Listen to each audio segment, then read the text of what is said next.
The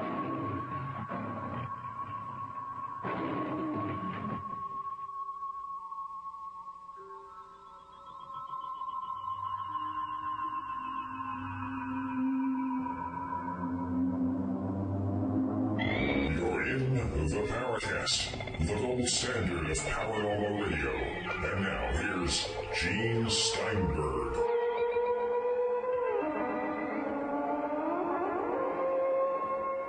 This episode of the Paracast is brought to you by Audible.com, the Internet's leading provider of audiobooks with more than 75,000 downloadable titles across all types of literature, including fiction, nonfiction, and periodicals. For a free audiobook of your choice, go to audiblepodcast.com/Paracast. That's audiblepodcast.com/Paracast. And now, on with the show. We have another co-host. We're adding them in droves, and this fellow is a superstar. He's Nicholas Redfern. He's written lots of books on the paranormal. He's been a lecturer. You've heard him on many radio shows, not just the Paracast. He's been there, and he knows an awful lot. Nicholas, congratulations. Oh, well, thanks, Gene. I appreciate the offer, and I'm looking forward to being on the show and getting some good conversations and discussions going. Now, what attracted you at first to explore the contactee movement? And this frames the preamble for the discussion, which we'll get to in a moment. Well, personally, I've always had an interest in the contactee movement. When I was a kid and first got into UFOs, some of the earliest UFO books I read were people like Van Tassel, Adamski, Daniel Fry, those sorts of people. And I think, when you're a kid, sort of early teens or, even before your teens, everything's kind of a little bit black and white. I sort of read these stories and wow, these people have really met aliens. And then, of course, as you get a bit older, you begin to think, hang on, there's a few problems with these stories. And for a few years, I discarded them. But then later on, I began to realize that, in my view at least, one of the problems was a lot of people were viewing the contactee movement and the people in a very black and white scenario, in the sense that these people had either met aliens from Venus or they were lying. That there was no sort of middle ground. But the more I dug into it, and this is one of the sort of areas I dig into in the book as well, is the idea that maybe there are other theories to explain the contactee movement. And I found a whole range of potential theories and ideas that might explain some of these experiences beyond the literal explanations. And I also found that speaking at conferences, a lot of people who are new to the subject, say the last 10, 15 years, really didn't know a great deal about the contactees. They just thought, they were this bunch of old guys from 50 years ago who hoaxed a bunch of stories about meeting aliens in the desert. And so I thought, well, I've got all this new material that suggests these other ideas and theories, such as freedom of information files from the FBI in hundreds and hundreds of pages on the contactees. Why not couple that with the fact that, the audiences today are sort of not really up to par and up to speed on what went on back in those days with the contactees, and sort of present it for a whole new audience, not just going over old ground, but trying to understand and rationalize actually what went on. Now, over the years, it looked like, on the surface, and there's lots below the surface, that the contactee movement morphed into the abduction scenario. Yeah, this is one of the interesting things that I find about the UFO subject, how it seems to be forever changing and staying literally like one or two steps ahead of us. For example, although there are people today who, might be in their 60s and 70s and said they had abduction experiences when they were children, which would have predated, the contactee movement, in terms of what was actually published at the time, we're talking sort of late 40s through the early 60s, pretty much up until the time of the Betty and Barney Hill case, there really wasn't too much spoken about classic abductions with today's greys. It is almost the case, or it seems to be the case, that, the contactee encounters began late 40s onwards, and then suddenly something happened around about 1960, 61, 62, where they weren't replaced, shall we say, by the greys, but they were certainly eclipsed by these stories that began to surface and which dominated ufology in the 70s and the 80s. And the Space Brothers and contactees were seen as more like a whimsical, bygone thing, from several decades earlier. So it is kind of intriguing, and there are all sorts of theories, we can get into as to how and why the whole contactee movement, if you like, I won't say went out of date, but was just eclipsed massively.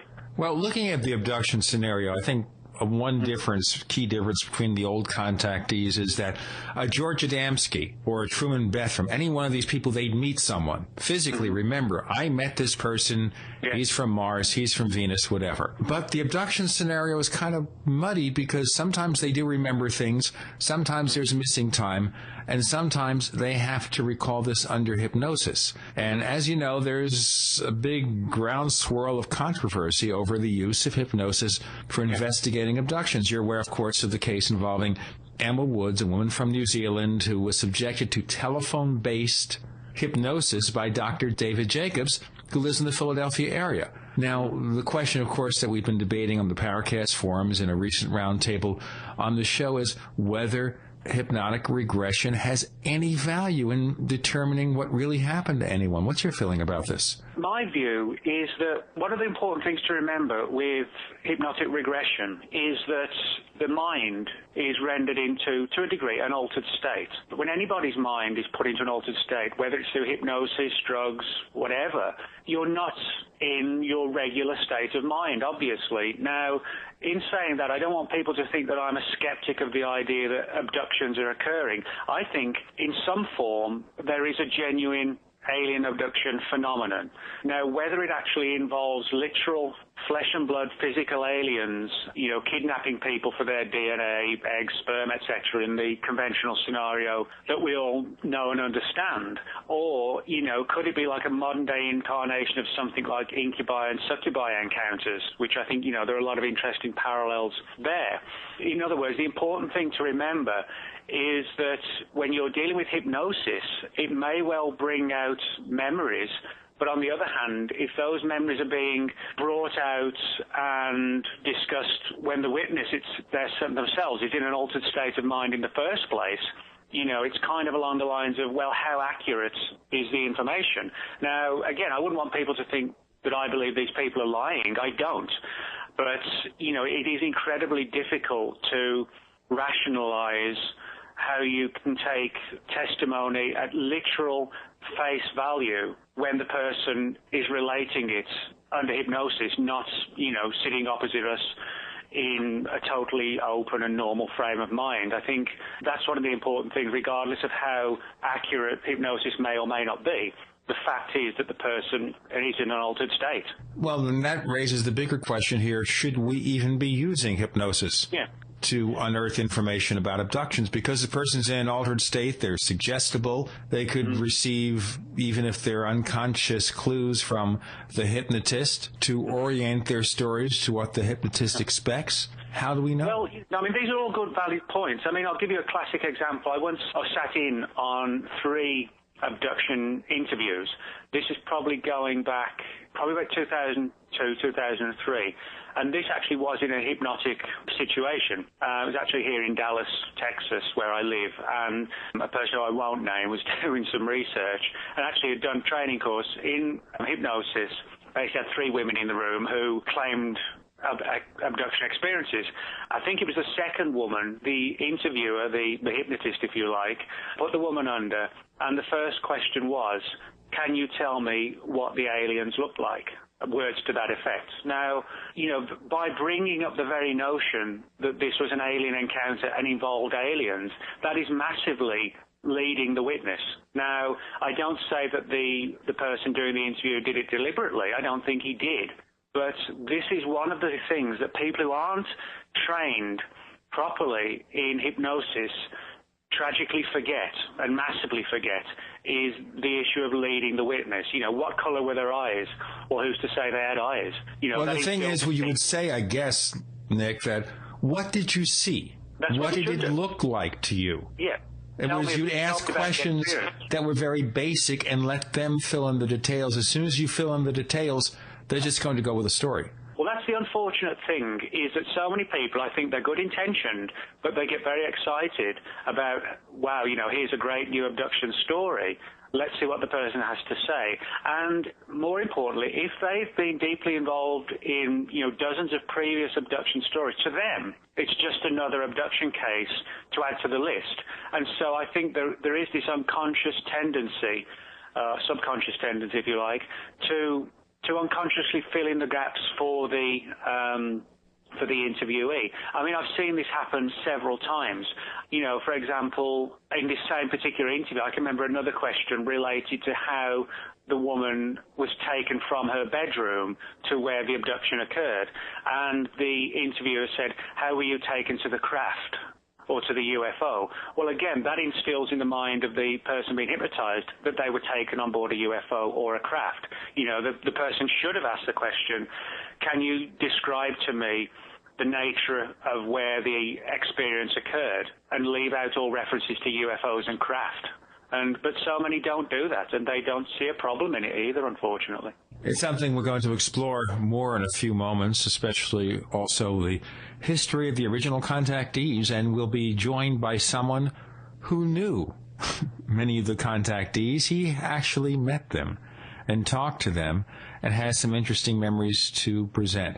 Nick Redfern joins us as co-host. We'll be meeting Jim Moseley on the other side of the Paracast. I have a feeling we're not in Kansas anymore. Hi, this is Tamar from Namecheap. We're a domain name and web hosting company, and we really care about our customers. With domain name purchases, Namecheap offers free SSL and free WhoisGuard for a year to protect your identity from spammers. We won't bother you with unwanted messaging in your inbox or upon checkout, but most importantly, we care about you, our customers. Your satisfaction and happiness is our primary focus because your support means so much to us. If you'd like to learn more, please visit us at radio.namecheap.com for web hosting and domain name specials. You can also follow us on Twitter at twitter.com/Namecheap, where we host many great contests, or become a fan of ours on Facebook at facebook.com/Namecheap. See you online.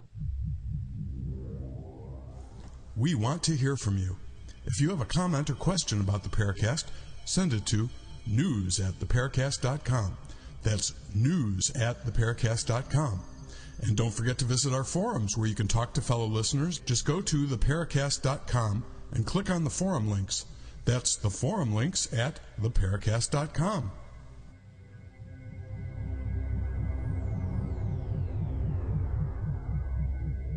As you know, the Paracast is brought to you by Audible.com, the Internet's leading provider of audiobooks. With more than 75,000 downloadable titles across all types of literature and featuring audio versions of many New York Times bestsellers. For listeners of the Paracast, Audio is offering a free audiobook to give you a chance to try out their service. One book to consider, for example, is Above Top Secret, the Worldwide UFO Cover-Up by Timothy Good. Timothy Good, as you know, has been a guest on the Paracast. For this book or another free audiobook of your choice, go to audiblepodcast.com/Paracast. That's audiblepodcast.com/Paracast. This is Leslie Kane, and I'm with the Coalition for Freedom of Information, and you are listening to the Paracast. Our co-host, Nick Redfern. We're joined by Jim Moseley. We're talking about Nick's book, Contactees, A History of Alien-Human Interaction, and it's published by New Page. So you can get a copy, or you'll see a link at the Paracast site. And if you click on that site, by the way, and click on that link, it takes you to Amazon, so we get 2 or 3 cents per copy that you buy. That's all it's worth. Believe me, Amazon is a lot cheaper than they used to be. Jim, now, yes. You started real early in the UFO field. Who was the first UFO contactee you met? Well, I was just thinking about while I was waiting to start the program. I first went out to Southern California in 1953, and that was part of a trip around the country I made, interviewing people that had been mentioned in the early saucer books as having seen something, and interviewing scientists and other people that might have something important to say on the subject. But to answer your question, as far as I can remember, I don't think I met any of the contactees on that first trip except George Adamski, and I made a point of going to interview him. I met the rest of the contactees a few years later as I started going out to some of the conventions out on Giant Rock that were run by George Van Tassel. And so that's how I finally met them. I never got to know any of them very well, but since everyone else but me that knew them at all seems to have passed on out of this mortal coil, I have now, by dint of having survived this long, become an expert on the contactees. So that answers your question. Jim, now, at the time, in the early days of the UFO field, we all felt the contactees were just kooks. They were the crazies. What was your personal reaction when meeting some of these people and talking to them? Well, how can I put it? I never thought they were crazy. I did think they were making it up in all probability, and I still do. I think Nick, in his book, states correctly that some of them, or maybe all of them, had some core experience that they actually did have, and then they added to that and built on it and took advantage of it. That is possible, but in general, the more conservative people in the UFO field, of whom I was certainly one, did not take them seriously and did not believe them at that time, and that's pretty much how I felt. Was there a point in time where you began to feel, you know what, maybe they've got something going on here, maybe at the core of all this, there's something real that happened? To them, yes. Well, as I say, Nick mentions that in his book, and I think he makes a very good point. It's no use to just dismiss every last word they say out of hand and just believe that there's nothing to it. At the very least, I think they had a philosophy that they were trying to get across and that they were sincere about. And they used these underhanded means, perhaps, I'm thinking particularly of George Adamski, in order to get across, you might say, philosophical beliefs that they felt very serious about. But they realized correctly that if they just said, well, I'm George Adamski and I believe so-and-so, who would care? But if he's had some exciting, unique experience with the space people, and if they told him the same thing that he already believed anyhow, why then that's something people would enjoy reading about and would take him seriously. Isn't it also true that Adamski actually wrote a book some years before his flying saucers have landed, where he actually put the same beliefs in a different format? Yeah, I'm trying to remember the name of that book. It's probably Nick knows. Pioneers from Space. Yeah, Pioneers of Space. Yeah. However, that didn't correspond to his first book, which was Flying Saucers Have Landed. I think it corresponded more closely with Inside the Spaceships, which was his second book.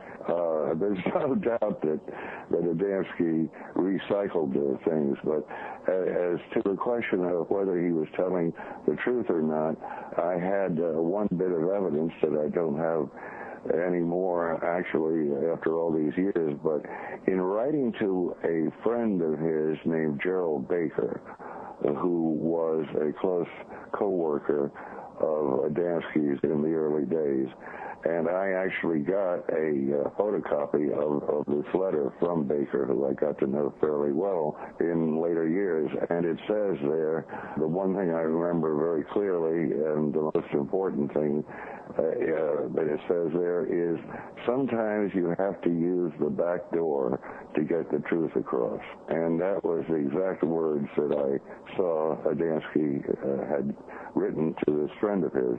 So I think that may be a very concise, true statement of how Adamski felt. Now, Nick, maybe you can answer this. In your investigation of these old-time contactees or pioneer contactees, did you find any smoking guns to expose them as having just made up everything out of whole cloth? Well, I think, I broadly agree with Jim, where I do think some of them had core experiences, and I think one of the biggest problems with the contactee movement is that people look at the experiences and the people literally, in the sense that they either met long-haired aliens from Venus or they made it all up.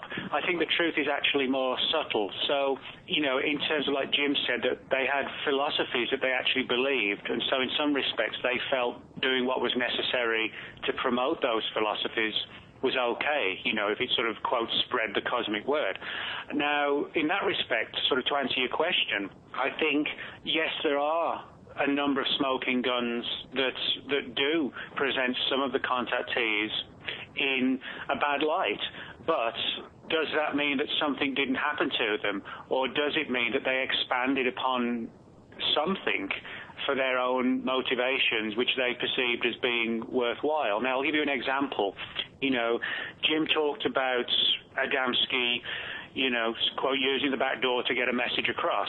Well, I got hold of George Adamski's FBI file, which actually includes a section where the FBI had got someone to analyze some of Adamski's photographs, and they did quite an extensive study of it, and basically came back saying, these photographs are bogus. So, you could argue that's a smoking gun that drastically affects Adamski's credibility. But again, the big issue is, did he fake everything, or did he create the photographs as a means to further bolster the message he was trying to portray? So, in other words, the answer as to whether or not there are smoking guns to prove these people were fakes isn't as clear as it seems to be. It's more of like a grey area, shall we say. No pun intended. I'd add something to it. And again, you may know more than I do if you have these FBI files, Nick. But I am quite sure from several things that I've read that the FBI and other government agencies and conservative people in general were concerned about the contactees because they were talking about peace and love and things like that, which sound all right, but if you are right-wing enough, that sounds communistic. Yeah. And there was a feeling wherever with the establishment of this country, I think, that these people were influenced by or spreading communist or pro-communist propaganda, and that was something that was taken very seriously and in a negative way. Am I right, Nick? Yeah, you're absolutely right, Jim. I mean, I'll give you an example. Again, just to pull on Adamski's FBI file, there's actually a whole section in that file where the FBI investigated where Adamski had given a lecture and somebody had asked him, what sort of government do you think the aliens have? And he said, they probably are communists, and he said something almost words to the effect of, that's the way of the future. And of course, this is 1953 America, McCarthyism, Reds under the beds, etc. And it was actually from that point onwards that the FBI, if you read their file, it's clear that before that time he was seen as a bit of like a cultist type character who could influence people. After he started making these claims about communism and going on the lecture circuit and selling thousands and thousands of books, the FBI actually declared him afterwards a security matter. That's the actually wording they used. Now, what's interesting is that George Van Tassel, I got hold of his FBI file, which is actually no less than 398 pages long. And that file talks about how the FBI were concerned about Van Tassel's lectures, where he was talking about the U.S. economy and how perhaps, it could be bettered, etc. And the FBI actually made note in one of the documents to try and find out who it was that was funding Van Tassel's newsletters and publications. And if you read between the lines, it's quite clear they were worried that some sort of foreign power was using these people unwittingly, as Jim said, to spread communism. And Truman Bethurum made similar claims, and Orfeo Angelucci, one of the earlier contactees as well, I mentioned in the book, actually said that when he was touring on the East Coast at one point, he was approached by what he described as, quote, a mysterious group who wanted to have him sort of slant his lectures, quote, along the party line. So there definitely were people who were trying to, I guess, influence the contactees to spread communism. Now, whether it was the Russians, some sort of left-wing group in the U.S., or, somebody else entirely we don't know about, I'm not sure. But this, I think, was one of the foremost reasons why the FBI was watching the contactees. I think in some respect, the UFO encounter angle was secondary. The FBI were concerned about the effect that the contactees would have on the mindset of the U.S. population. Kind of like, the whole flower power thing in the 60s, which was perceived by the government as being a threat because it was a threat to the old order. And, quote, the old men in suits didn't want the old order changing. And I think... Well, Nick, do you think that there were groups or individuals that were actually putting communistic thoughts or statements into the minds of these contactees? And if so, what groups would they have been? Do you know anything about that? Well, I mean, if you read the FBI's files, the FBI were actually sure that this was going on. That they were highly concerned about the fact that, George Adamski's first book, Flying Saucers Have Landed, sold thousands and thousands of copies, literally tens of thousands. And as I said, there's a whole section in his file about his views on communism, how he felt the aliens were communists. Now, I will admit, however, that who was doing this, or who might have been trying to encourage Orfeo Angelucci or Adamski or Bethlehem to kind of mutate their lectures and conferences to come around to more of like a left-wing type thinking, I'll be the first to admit that the files don't tell us who that is, what the group might have been, etc., etc. But, the fact that the FBI were hot on the trail of it seems to me, it would suggest that somewhere behind closed doors a conversation had gone on between, official bodies saying, hey, this looks like what's going on, let's try and get to the bottom of it.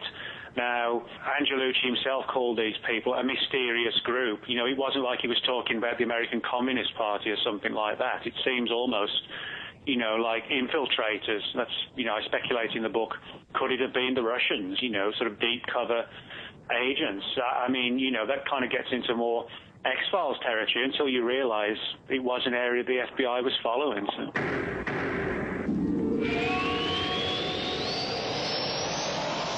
Picture this. You're on the phone with a client or colleague trying to explain something visual. A PowerPoint, a keynote presentation, a website. But it's frustrating because they can't see what you're talking about. The solution? Good news. They can if you invite them to an online meeting using GoToMeeting. Then they can see your computer desktop on their computer screen, so you can show them what you're talking about. I use GoToMeeting all the time to collaborate with colleagues and with clients. You can try GoToMeeting free for 30 days, but you must visit GoToMeeting/podcasts. That's GoToMeeting.com/podcasts for free 30-day trial. You're in the Paracast. You never know what's going to happen next. Nick Redfern is our co-host. He's author of Contactees, A History of Alien-Human Interaction. We have Jim Moseley, editor of Saucer Smear, and we'll hear more about Saucer Smear shortly. Jim, you had a comment. This is not at all well known, and probably at this point in time of very little importance, but I lived in the New York City area, and I was a member of CSI, which was one of the very first civilian saucer research groups for flying saucers. This would be 1953 or 1954. And there was a fellow, a very nice guy, that I got to know quite well. His name was Charles Sandwick. And he had been in World War II, I believe, in the OSI, which was the predecessor of the CIA. And he told me that he had been asked by whatever people in the government to join CSI. He was interested, actually, in saucers anyway. It wasn't just all a put-on. It was a subject that he wanted to learn more about. But he was asked to keep an eye out and an ear open to anything that might indicate outside influences of communism. Not that there had ever been such statements from CSI. CSI was a research group, not a contactee group. But, I should first point out, Jim, before people get confused, we have TV shows today called CSI, including a CSI in New York, where that's a crime scene investigation. The CSI of the 1950s was a UFO research organization, a very good one, by the way. Yeah, well, it's interesting, too. You're talking about possible confusion.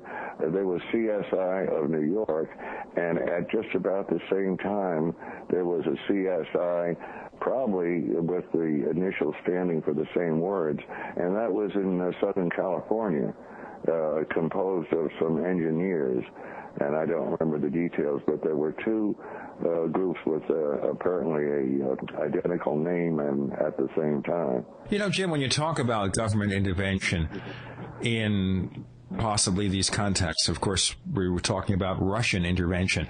But do you remember the strange lunch meeting we had with Howard Menger back in the 1960s? And remember, Howard Menger was not a friend of your publication. You know, you kind of put him in the same category as Adamski, just one of those kooks.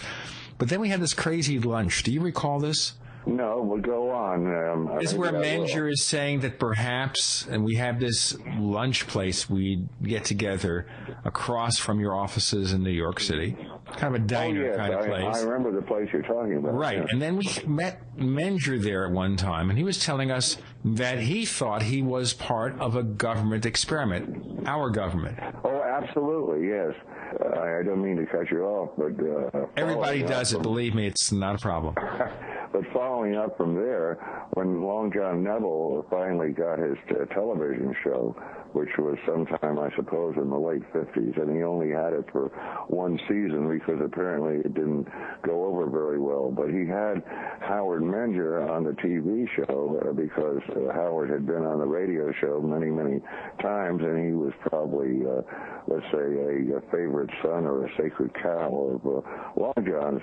And he got him on the TV show, which I did not hear, and he started saying the same kind of thing that you're talking about, that it was not in a planetary, but he was set up by some government agency. And Long John never forgave him for that, and I think I wish I could have heard the show or been there when it was taped, because that must have been a very amusing scene. I'm sure John was ready to strangle Menger with his bare hands. John had this technique of the slow burn. Now, ladies and gentlemen, you probably don't know, Long John Neville was the pioneer of the all-night talk radio format with an emphasis on the paranormal. Before there was an Art Bell, George Norrie, any of us, there was Long John Neville.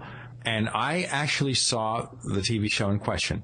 Okay, and I recall the slow burn. You know, he didn't say on the air, because he was a professional, what he really felt. If he did, there would be words that would be uttered that you didn't want to hear on TV, especially in the 1950s and 60s. Yeah, well, it was also interesting that Menger was always very friendly with me, and this meeting that we had at that restaurant must have been sometime around the time of the 1967 convention that I held, when Menger was one of the main speakers. And from that point on, he and I became good friends. I had let him live free at an apartment that I had in New York for a period of a week or two that he was in New York. So that must have started it off on the right foot. And after that, we kept in touch, and I met him several other times, and he was just as nice as he could be, in spite of the fact that he knew perfectly well that I didn't believe his story, and I had knocked him in print several times in Saucer News, as it was called then.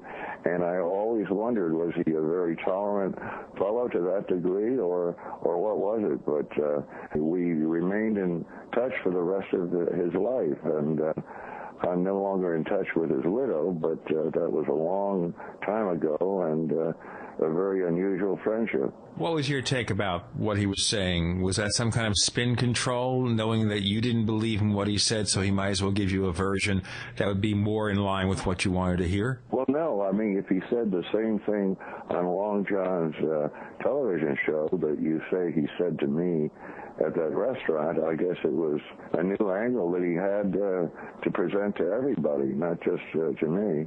Yeah, I mean, one of the things I would sort of follow up on that is that if you look into the contactee movement, you do find a number of these people who did have, I guess, quote, intriguing links with the official world. I mean, George Van Tassel, for example, who was responsible for the huge conferences out at Giant Rock, which, you know, at their height were attracting literally thousands of people in the audiences.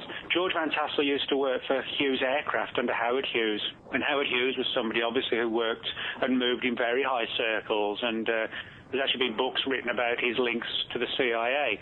And Howard Hughes actually good friends with George Van Tassel and his wife. Not only that, when I got hold of Van Tassel's FBI file, it actually talked about how in the 1940s, when Van Tassel was working at Hughes Aircraft, he'd actually helped the FBI on a number of espionage cases where foreign agents were trying to infiltrate Hughes Aircraft to find out, the latest information on American aircraft designs. And there was an FBI agent named Walter Bott who worked on these investigations, and Van Tassel had actually helped him on a number of these cases.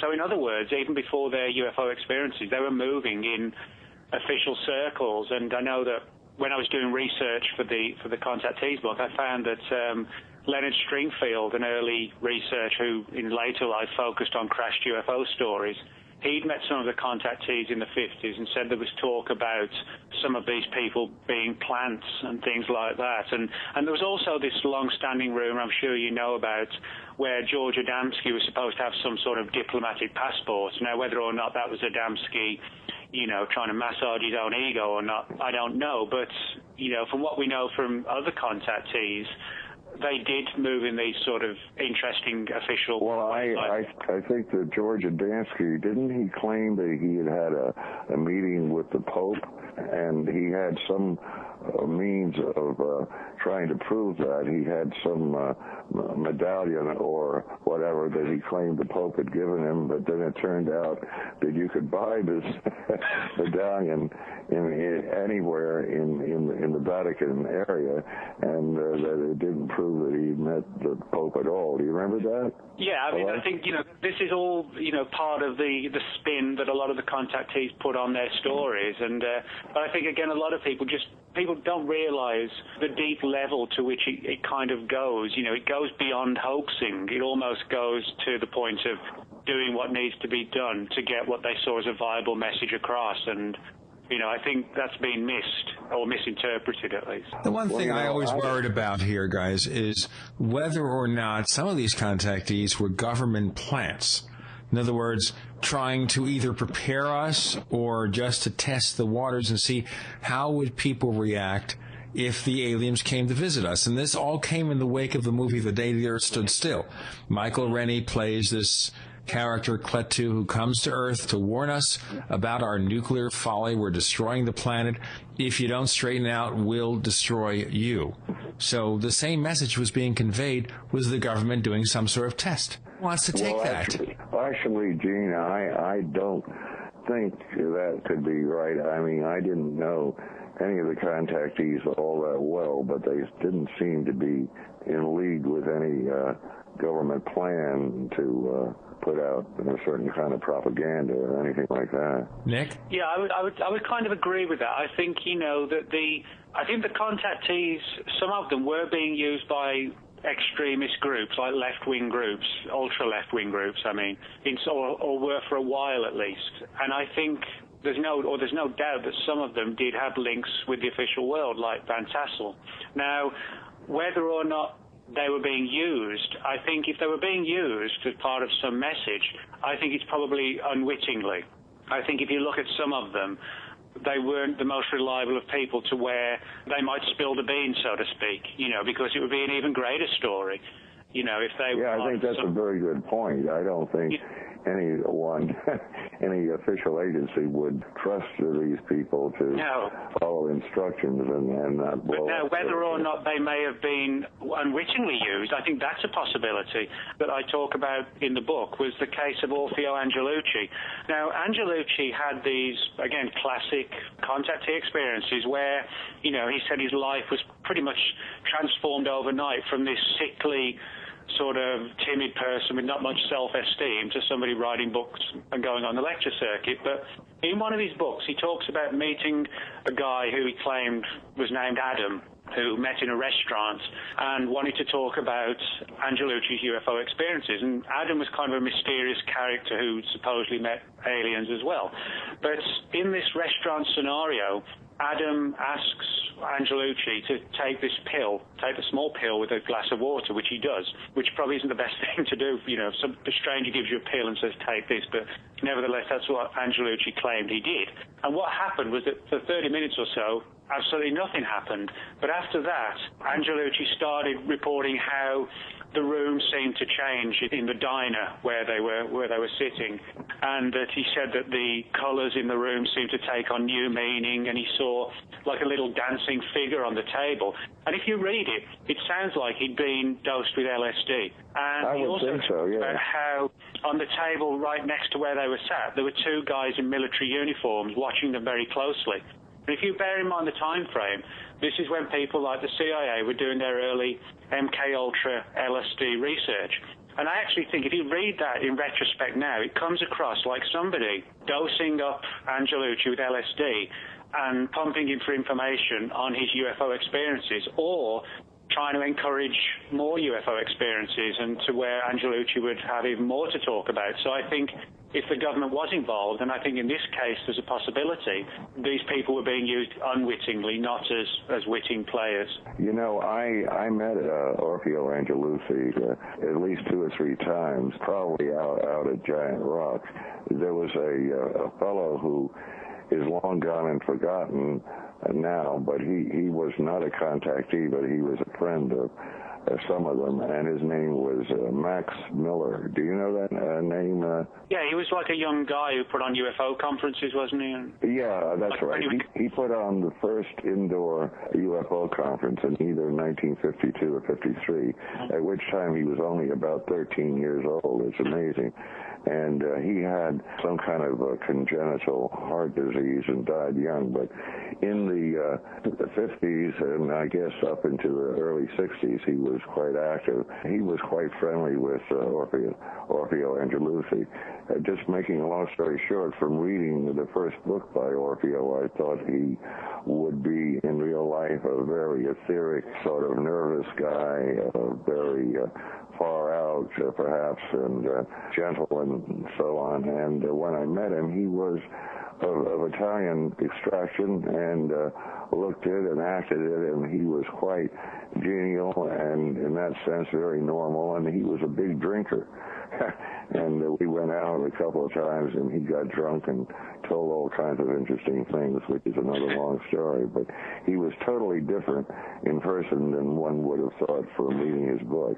Did you get the impression, Jim, in knowing him and going out and having more than a few beers with him, that he believed or disbelieved what he claimed to have happened to him? Well, he didn't make that clear, and actually I don't remember if we really talked about it all, Mark. I could tell you a story that Orfeo told Max and me at one of our meetings. Max told me ahead of time, I'm going to try to get Orfeo to tell the story about the sheep. And I knew what he meant by that, and I thought, well, that would be very interesting. So when we got there, and Max didn't drink, I drank a bit, as I still do, and so did Orfeo. And as the evening wore on, Max kept urging Orfeo to tell the story about the sheep.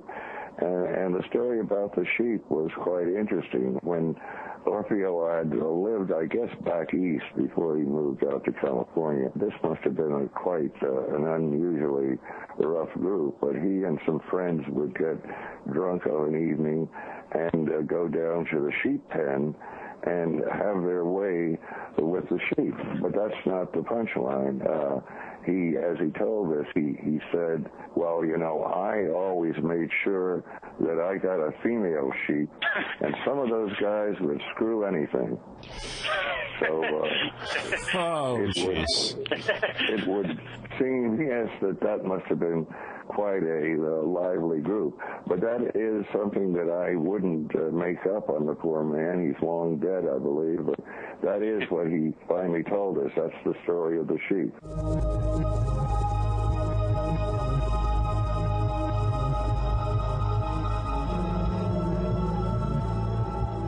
Fate magazine provides true reports of the strange and unknown. Keep up with the latest on angels and miracles, psychic phenomena, ghosts, UFOs, life after death, and much, much more. To receive your free issue of Fate magazine, call now at 1-800-728-2730 or visit their website at www.fatemag.com. That's 1-800-728-2730 or www.fatemag.com. What are you waiting for? Your fate awaits. You're in the Paracast. You never know what's going to happen next.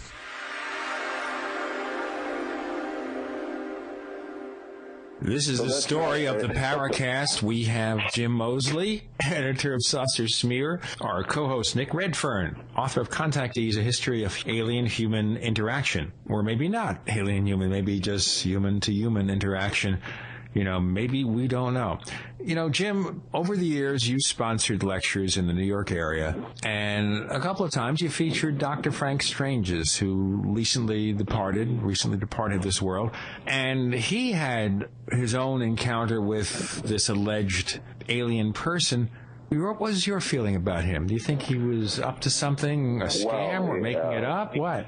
Dr. Stranges was really perhaps the most interesting and colorful of all of the contactees that I met, and over the years I got to know him fairly well. We met at a number of East Coast conventions, and I guess I first met him out in Giant Rock. I believe as early as 1957 he was showing some documentary that he had put together on the subject of flying saucers. Well, his most popular book by far, which I guess may have sold quite a number of copies and possibly made a great deal of money for him, was The Stranger at the Pentagon. And that's the story of Val Thor, a spaceman who, among other things, went to the Pentagon and interviewed people and so on.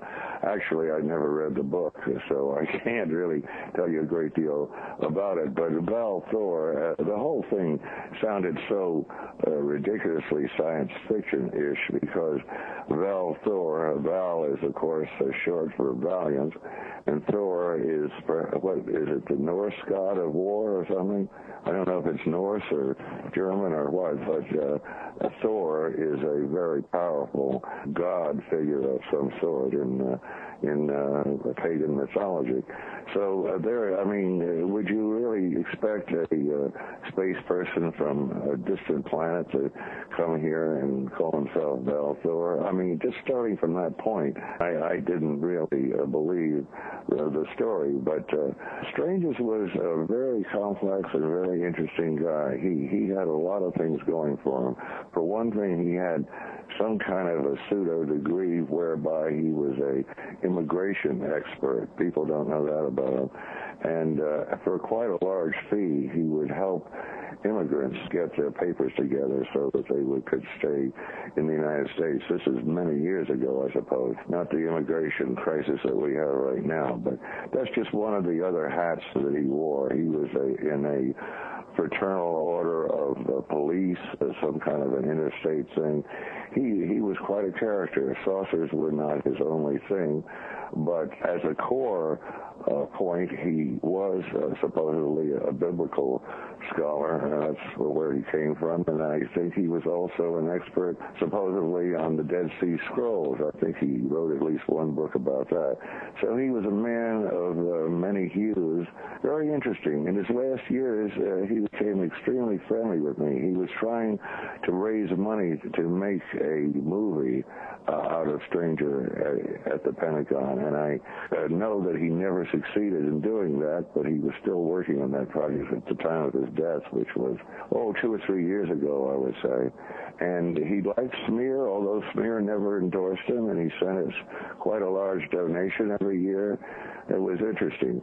Actually, I guess it's his feather in my cap. Some of these contactees liked me, even though they knew I didn't believe a word they were saying. I can't really explain that. Did you know any of the other contactees, Jim? Well, the only other one that I knew personally besides Stranges and Orfeo was Adamski.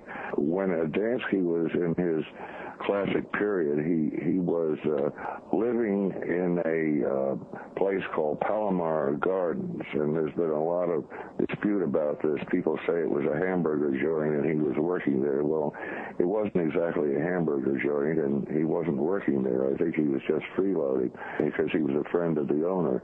And this was a little place that did serve, indeed, hamburgers and such and light meals. And it was at the beginning of a long, winding road that went up to Mount Palomar Observatory. Since he called himself Professor Adamski, giving the impression that he had some kind of a degree, which he certainly didn't.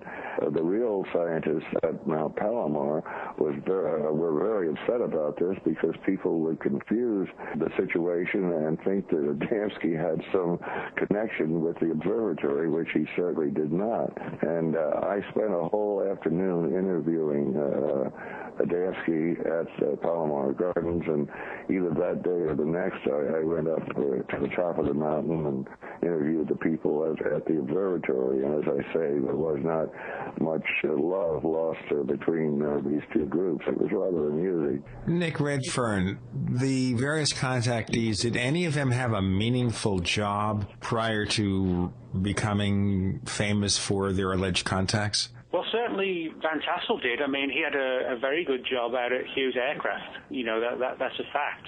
And then he basically quit his job, moved out to Giant Rock, and lived in the cave underground with his family. How did he support himself? With contributions? Well, I think, you know, like a lot of these guys, contributions, sort of menial work. I think Van Tassel, you know, he helped maintain this airstrip out at Giant Rock, and I think got some funding through that. You know, Adamski had his place on Palomar, as Jim just spoke about, and went on the lecture circuit, wrote books. You know, and I think like a lot of us who do what we do, you know, you scrape a living through what you do. One of the things that George Adamski had done before he officially got into the saucer field, and I don't know how far back this would go, and I don't remember offhand how I know it, but I read it in more than one place. He, during Prohibition, which lasted longer in some parts of the country than others, he had some kind of a, let's say, phony church that he was running, and as part of the sacrament there was wine. So what he did, using that as an excuse, he manufactured vast quantities of wine and distributed it in violation of the Prohibition situation. And that's... In other words, he was a bootlegger. In other words, he was a bootlegger, yes. That was one of his earlier professions before he got into any of this esoteric stuff. And I find that quite interesting and indeed amusing also. Did any of these people, Nick or Jim, have a lot of money before they got involved in the contactee movement? No, I would agree. I think a lot of them were just people who, some of them I think were, you know, just hoaxers and who latched onto people like Buck Nelson, you know, and his dog Bucky, stories like that. But some of them, you know, they didn't have much money beforehand, and maybe they didn't even need much money. They, you know, they got by because a lot of them, you know, I think were kind of attracted to alternative lifestyles, you know, like, for example, Adamski, years ago in the 30s, had his Royal Order of Tibet. So, in other words, you know, I think it didn't matter to a lot of these people whether they had, you know, 2 cars, a swimming pool, or whatever. You know, they were kind of happy, like a lot of us are on this subject, you know, getting by, going to conferences, hanging out with friends, and doing research or whatever. But they didn't really feel a need to be a part of sort of the mainstream world. It wasn't a big deal to them, I don't think. No, I was just, excuse me for interrupting. No, I was just going to say I don't think any of them made any vast amount of money. Probably the one that would have come closer than any of the others to making good money would have been Adamski, at least at the beginning. And I don't know if that continued to the same extent for the rest of his life. I would rather think that it didn't. But he did quite well for a while, and I think you're right. Most of them just were happy with the attention that they got, the ability to travel around the country and freeload with friends and followers. Some of them had little groups of followers in different cities, and they'd go and give a special lecture to each one as they were going through that part of the country, and it would be a very pleasant life and an opportunity for them to express themselves in any way that they wanted. Nick, isn't it true also that some of these contactees maybe ran into some personal difficulties, such as divorces and such, because of this? Yeah, I guess the most famous one and kind of amusing one was the story of Truman Bethurum. Bethuram's story, to me, is one of my favorite ones because it sounds so outrageous, but when you dig into it, you find a lot of parallels with his story, with ancient stories, very old, centuries-old stories of meetings with higher beings and higher entities. And there's also like a sociological undercurrent to it as well, which I'll discuss. Basically, Bethurum was a road worker, and in 1952, working on highways in Nevada, felt compelled to go out to this huge mesa called Mormon Mesa, where he said he fell asleep and woke up to this huge flying saucer coming down, quite literally like something out of Day the Earth Stood Still. And these crew members came out. Interestingly enough, they weren't the classic long-haired blondes that Adamski and Van Tassel talked about. They were actually smaller, like 5 foot tall, with wearing caps. Almost sounded up like the Betty and Barney Hill aliens in some respects. But he said that, to cut a long story short, he met the captain of the spacecraft, whose name was Aura Rain. She was this beautiful, hot space babe, and the book kind of comes across between like Star Trek meets Baywatch or something like that. He claimed to have these sort of flirty late-night encounters with Aura Rains on top of this mesa, where they would discuss philosophy and things like this. And yes, philosophy, yes, indeed, right. Exactly. Well, actually, no, he never claimed to have actually had sex with Aura Rains. No, he didn't. Is that right? Yeah, that's right. To me, if there was any truth to the story, I think, that would have been the next step. But he claimed that didn't happen. But what he did say, and what he did admit, was at the same time he was having these meetings with this beautiful woman, that his second marriage was already on the rocks. If you read the story, to me, it almost comes across as like a subconscious attempt to get away from the difficulties of his married life with this fantasy woman who would fulfill all his needs, etc. He actually married for a third time. One of the things I point out to people, not many people realize, is that his third wife was named Elvira Roberts, who happens to share the same initials as Aura Rains, AR. So, it was almost as if it impacted on his entire married life. And a lot of people who knew him said that he came across as utterly believing his story, and also that he was supposedly obsessed with Aura Rains for the rest of his entire life. But he does come across to me as someone who may have had an experience and literally believed it with 100% certainty, but it may have been some sort of internal fantasy that was externalized to such a powerful extent that he came to believe it. He was married 3 times, is that it? That's correct. He was married in the 40s, which didn't last long, then the 50s, and his wife left him because he was supposedly spending too much time with Aura Rains. Well, wasn't Aura Rains named as the correspondent, or whatever the term is, in his divorce proceedings from his second wife? Yeah, that was one of the reasons behind the divorce, was the fact that, he was supposedly getting a little bit too close to this alien woman. One of the things I point out in the book as well is that you can look throughout history, particularly in fairy encounters, in the 1500s and 1600s in England, where a man would be enchanted by the fairy queen, and they would have, again, these late-night encounters in an isolated area. They'd be subject to missing time, kind of like the stuff that Valet talked about in Passport to Magonia. And I think there are enough parallels in Bethurum's story to suggest that there are elements of that to the case as well, that he was somehow in an altered state of mind and may well have encountered something, but perhaps that something manifested in a way that was based around his internal worries about his marriages, etc. His third marriage was, I won't say consummated, but the ceremony took place at Giant Rock. I don't remember exactly which year, but I just happened to be there. And on the cover of one of the issues of Saucer News, I have a picture of the, I won't say young married couple, because they both were at least middle-aged and looked that old, definitely, but a picture of him and his, I guess, last wife at the ceremony or right after it. And I remember I had a sarcastic caption to the picture, something to the effect that this would not take the place in his mind of his first love, which was money. And it was worded a little bit better than that. But anyway, that was my take on him. And it was interesting that I just happened to be there at that time. Jim Moseley, tell our listeners where they can learn about Saucer Smear. Well, it's funny that you would ask. He can... In fact, you can say it in a funny way if you want. Well, yes, you can do it any way you want, but just send a letter or a note or a psychic message or anything to Saucer Smear. You don't even need that, but Saucer Smear, 2 words.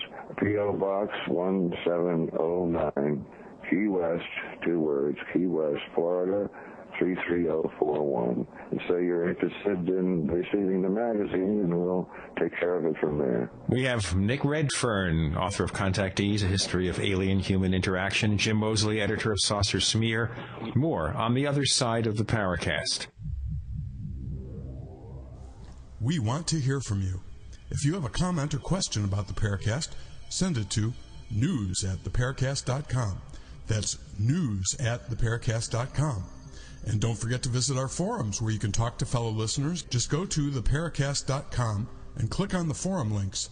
That's the forum links at theparacast.com.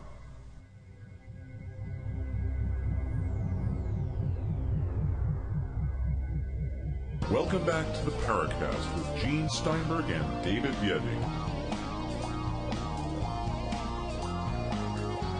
We have Nick Redfern, co-host, author of Contactees, A History of Alien-Human Interaction, Jim Moseley, editor of Saucer Smear, and we're looking into the life and times of the UFO contactees. In this hour, we'll start relating them to more recent events and kind of see what happens. Nick, did any of these contactees ever run afoul of the law where the police got after them for alleged thievery or fraud? Oh, yeah, there's one. I have a whole chapter in the book. A man who actually wasn't that well known in the field. His name was Harold Burney.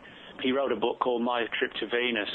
Now, Harold Burney was a sign painter, and not many people, even within the contactee movement, know of him, but I got hold of his FBI file, which talks about how he basically conned a woman literally out of, I mean, I'm not exaggerating, out of tens of thousands of dollars to help fund basically his trip to Venus and building a spaceport and all sorts of, classic 1950s flying saucer type phenomenon, if you like. I mean, his was like a really tragic case of this woman who was basically just taken in by this man and, just fleeced of all her money. And he received a lengthy jail sentence, and the FBI were chasing him all around the country, trying to catch up with him. He was changing names and changing locations. That's sort of one of the darker, seedier sides, I suppose, where, for the most part, whether people believe it or not, they were entertained by it. But, when you find a woman whose life was destroyed because she basically gullibly gave all her money away, what it does show is, the sheer spell that many of these people had over their followers. And I think that's one of the things that the authorities were interested and worried about, was the concentration of how people's lives could be affected and literally changed overnight by becoming followers of the contactees. Now, of course, there are other people like Otis T. Carr, who got into trouble with the authorities as well. He was, like a cosmic equivalent of a used car salesman or something like that, always coming up with new plans and ideas that dropped him in hot water, and sometimes implicated, not deliberately, people like Wayne Aho, who got involved with Otis T. Carr and then found himself in hot water, not through anything that he did, but sort of guilt by association. So some of them were sort of colourful characters, best avoided if you got a few dollars in your pocket. Wayne Aho was originally named or called Wayne Aho, and he insisted on changing the pronunciation of his last name to Aho because Aho sounds too much like another word yes. that we probably can't say on this very high-class radio program. Okay, finished. That's what I like about Jim's stories. Jim's got all these weird little anecdotes all about these people from years ago. Well, yeah, I mean, there was always something amusing about them. You know, one thing that comes to my mind when I went, as I say, several times over the years to Giant Rock, Van Tassel was a very, very nice person. Again, he's one of the people that didn't seem to hold it against me that I was known as a skeptic as far as the contactees were concerned. I wasn't a skeptic about saucers, only in regard to their particular stories. And I remember, I forget how it began, but one of those years I asked Van Tassel if I could speak from the rock. What he had was, there really was, of course, a giant rock. I don't remember just how tall it was, maybe 30 feet or so, and he had built a stairway, a wooden stairway that went to the top, and then there was a platform there where you could stand comfortably, and there was a mic set up and so on. So one by one, people would give their speeches in the course of the day. And I don't think there was any schedule of it. As far as I remember, it was just ad lib. So when I asked Van Tassel, can I speak from the rock, he said, sure, go ahead. And I said, well, how long do I have? He said, take as long as you want.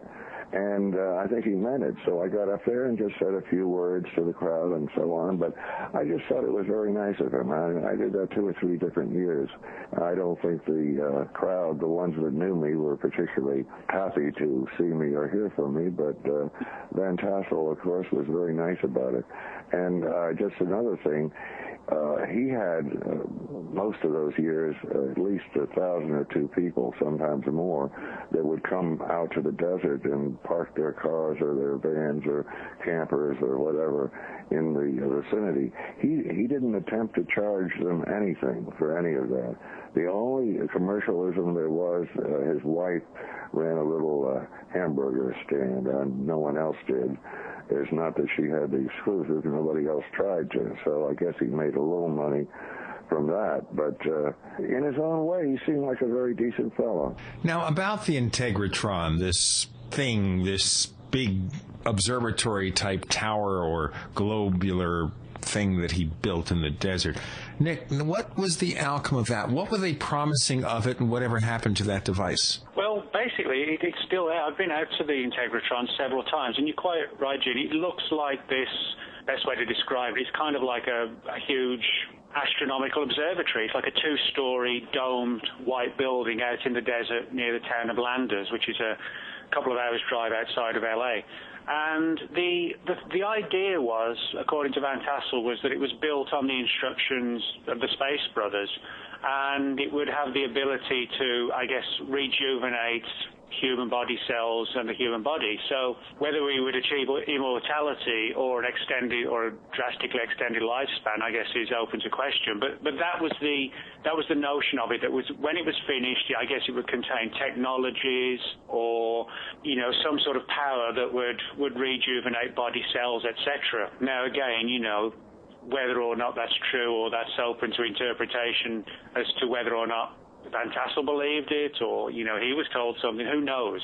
But that was the essential theme of it. And today, they used to have a conference there, which was held for, I think, 3 years. I spoke at the last one, which is called the Retro UFO Conference. It was actually a very good idea because it was actually held out at Giant Rock and at the Integratron, and it was very much themed around the early years of ufology, not in kind of like wallowing in nostalgia, but just bringing home to a new audience the early years of the subject that a lot of people didn't know about. And, for me to go out there and to see the Integratron, having heard about it for years, it was sort of like a interesting and even powerful experience to actually be where, I guess, ufological history was made, regardless of what, you think about these people.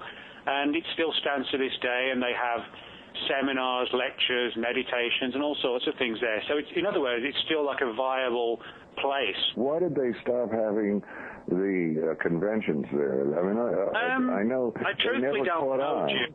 Huh? I truthfully don't know. I mean, if you look at it, I'm sure as you can attest, back in the 50s, when it was at its height, the conferences at Giant Rock were getting thousands of people.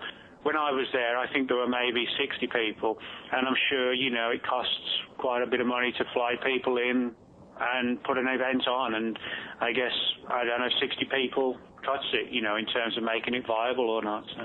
Do you know who owns it now? What kind of people own the entire track? I'm not actually sure of that. No, I'm not really sure now. Well, it went through several different incarnations, you might say, after Van Tassel died, and I don't know the whole story either. It's been closed for periods of time. They tried this, they tried that. I think they even tried to make it into a wedding chapel at one point. But as you say, even though the conventions have stopped again now, they do have other activities there. I wanted to ask a question here that comes up now, which is we're talking about the Contactees. They were popular in the 50s and the 60s. Then we heard about Barney and Benny Hill. And this is a line of demarcation. We kind of forgot about the Contactees. Nick, was it all about the contact claims basically winding down, or was our attention focused elsewhere? Well, I think this is an interesting thing. It's, for example, people assume, I think quite wrongly, that the contactee movement was replaced by these little grey guys with the black eyes involved in the abductions. In reality, the contactee movement never went away. You can still find classic contactee cases to this day. They're certainly not as prevalent, and I think the other big thing that people forget is they're not publicized as much today. So in other words, the contactee movement was definitely overshadowed by the abduction movement, but it wasn't a case, as some people think, that one just literally replaced the other one. I think what happened is that probably as our technologies developed, people perceive abductions and, the genetic experiment angle as being more logical and serious than the Space Brothers angle. And there's a lot of people within the UFO subject who are striving to be taken very, very seriously. The fact is, there are massively absurd things in ufology, and we shouldn't ignore that. Ufology can be a funny, humorous, wacky, absurd subject, and we should embrace that. But there's so many people who feel it threatens their credibility, so they steered away from the contactee issue and moved more into the area they saw that would give them respectability, i.e. the issue of alien scientists coming and treating us like lab rats, which seems, plausible. So I think that's what happened. The old times just got eclipsed by the newer times. Okay, well, let's talk about newer times. Are there current-day contactees that we should know about that have claims that are similar to the original? Of course, they're not coming from Venus anymore. Yeah, I would hope not. They have a hot time over there, I'll tell you. Yeah, 700-degree surface temperature, I think. Yeah, but I interviewed a couple of people for the book who told me quite openly, that they'd had experiences with aliens where, they were human-like aliens. I talk in the book about one at Stonehenge, of all places, where somebody had seen this human-like being, but there was something strange about them. They were dressed in like a one-piece ski suit, long blonde hair, and literally vanished in the wink of an eye after just approaching someone and talking about crop circles and how crop circles were a message from the aliens warning us to change our ways. So in other words, the same message and motif was being used in England in Stonehenge in relation to crop circles in the 1990s, as was being used back in the California desert in the 50s. Now, again, the big question is whether this is all some sort of internal experience of the witness, or there literally is some sort of higher intelligence, traveling the decades and the planet, trying to get these messages across. But this case came across as a classic contactee event. There's no doubt about that. So the scale of the reports might have gone down, but whatever's behind this phenomenon, it's still out there sort of playing its tricks and its games, etc. Well, Nick, do you think any of the crop circles are made by aliens or other unknown forces, or are they all hoaxes? Well, it's interesting how you use the term hoax, Jim, because I do think the crop circles and formations are made by people predominantly, and I certainly think all the complex ones are. Now, I actually know a number of people who make formations, and when people call them hoaxes, that implies basically that these people are pulling the wool over other people's eyes and trying to deceive them. However, if you look into it, what you actually find is that many of the people who make the crop circle formations have agendas and motivations that go far beyond or don't even include trying to trick people. For example, some people who've made crop circles view what they do as a form of artwork, and instead of using paint and pencils and easels, etc., they use the medium of crop, and they feel that what they're doing is presenting a new type of artwork that people can come and see and interact with. You know, you don't just go to a museum and look at a painting on a wall with a crop circle. You enter the field, you feel changed by it and rejuvenated, as some people have said, and it's almost like an interactive experience. Now, I have another friend of mine, Matthew Williams, who who can claim and boast of being the only person ever arrested and charged and convicted in Britain of making a crop circle. The actual charge was causing damage to a field. Oh, I read that, yeah. Yeah, but Matthew has had a number of very weird experiences in crop circles that he has personally made, such as seeing strange balls of light over the formation, experiencing missing time, all sorts of strange things. And Matthew actually thinks that many of the circle makers are actually kind of being channeled by some sort of higher intelligence, which is instilling them to go out and make the formation. So they're almost acting as like a channeler or as a contactee for some intelligence. And whereas people like Adamski and Van Tassel were going out on the lecture circuit, today's people are being provoked to make these formations, so we think about them and try and interpret them. So, you know, in other words, the people involved in the phenomenon aren't hoaxers. It goes far deeper as well with that. So I think I think you make a very good point, because from what little I've read about it, most of the people that know how to make these crop circles and have confessed having done so are themselves on some kind of a spiritual kick, and they, if I'm not mistaken, have had, we might say, abnormal or supernormal experiences when hanging out, as it were, in their own crop circles. In other words, it's indeed not a hoax, and I used the wrong word. They are expressing their spirituality, I suppose, by doing this. Is that right? Yeah, that's right. And I think that's what a lot of people, again, who view it as black and white, a lot of people in the UFO field want crop circles to be made by aliens. It's not just that they believe they're made by aliens. They actually want that theory to be true because it fits in with their kind of comfort zone and their belief system. Now, my view is that when you start having belief systems that are rigidly held, you know, you fall into a trap you'll never get out of.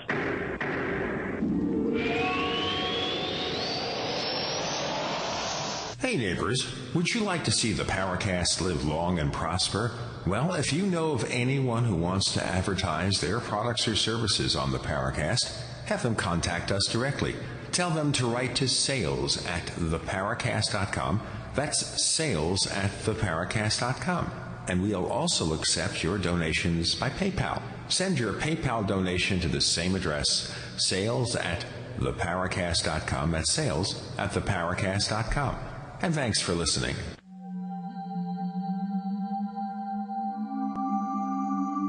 You've entered another dimension. You've entered the Paracast.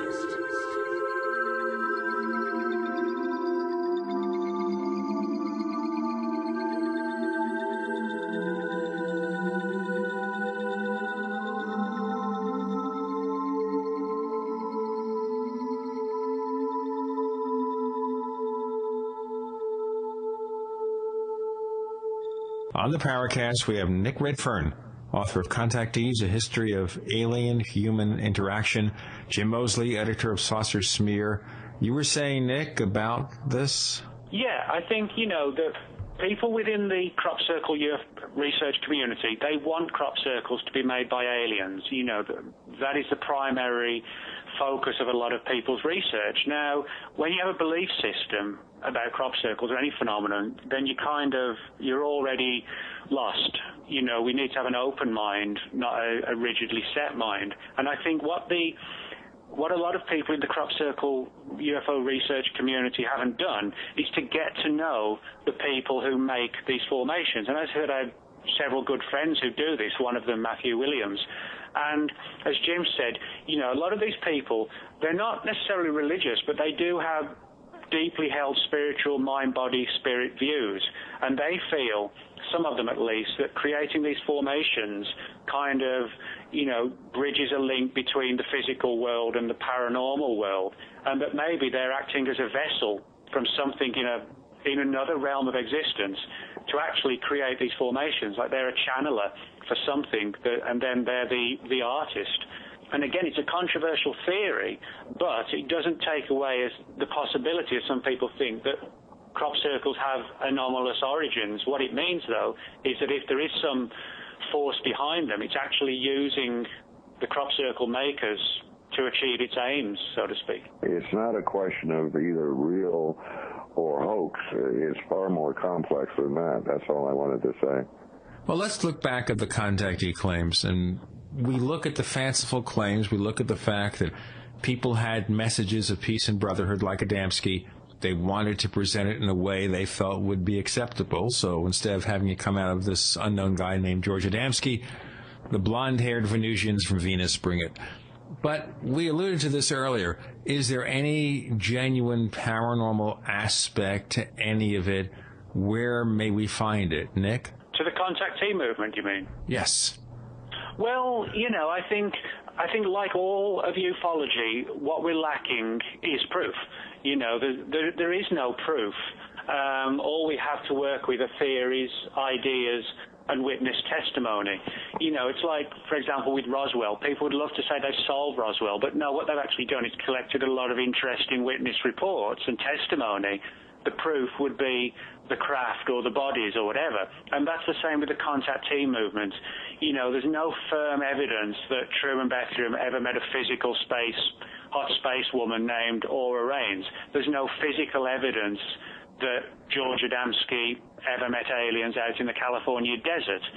So I think that, like all aspects of the Fortean world, the UFO world, we're forced to go with what we have. And most of that is simply witness perception and testimony. And, you know, maybe it's always going to be like that. Maybe there's something about the phenomenon that prevents us from ever getting too close to it. I think that also is a very good point.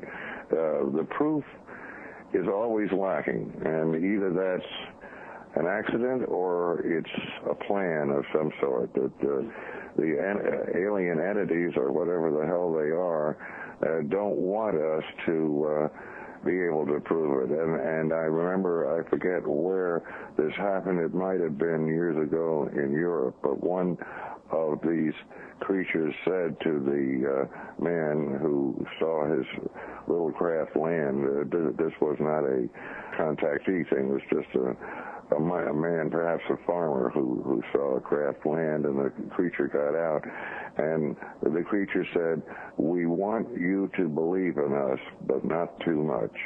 Mm-hmm. And I think that's very interesting. There's some germ of truth there. Yeah, that was actually Herbert Schirmer, the policeman who was... was it Schirmer? I guess you're right. Yeah. Boy, yeah. you've got a better grip on this than I do. Yeah, that's an interesting little quote. You know, the idea that there is something to believe in, but, you know, what is it and to what extent should we believe in it? I think, you know, these are all important factors to me where, you know, as I said, when I first got interested in UFOs, I thought when I was a little kid, you know, teenager or whatever, I did think it was all very much black and white, that, you know, the aliens are coming, we've got crashed UFOs, etc., etc. The more I looked into it as I got older, the more I saw parallels between today's UFO movements and the subject of UFOs and, you know, things like fairy encounters in the 1500s or encounters with angels and demons 2,000 or 3,000 years ago. It's just the motif that's changed. The actual actions and the experiences and the way it changes people, that stayed the same. It's just the claimed point of origin for these beings as altered as we've altered. kind of like, I guess, John Keel's Operation Trojan Horse, that sort of thing. Yeah, can I tell my favorite George Adamski story? Please. I was on Long John Neville's radio show twice, I think, with Adamski, maybe about a year or so apart. And Long John's show started at midnight and ended at 5 or 5:30 in the morning.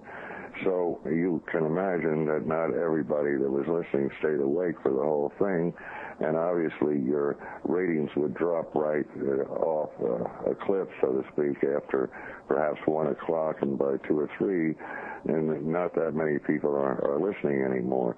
So when John had a guest such as Adamski, he would hog the mic for the first hour, interviewing the guest and giving his own views about whatever he wanted to say. And by the time the panel, and I was always just a panelist, not the guest of honor, but the background people, usually 3 or 4 of us, didn't get to say much of anything until at least 1 or 1:30 in the morning. So when I finally got a chance to talk to Adamski, I'm saying again, I don't know how many people actually heard this, but I had some questions in mind, and one was this.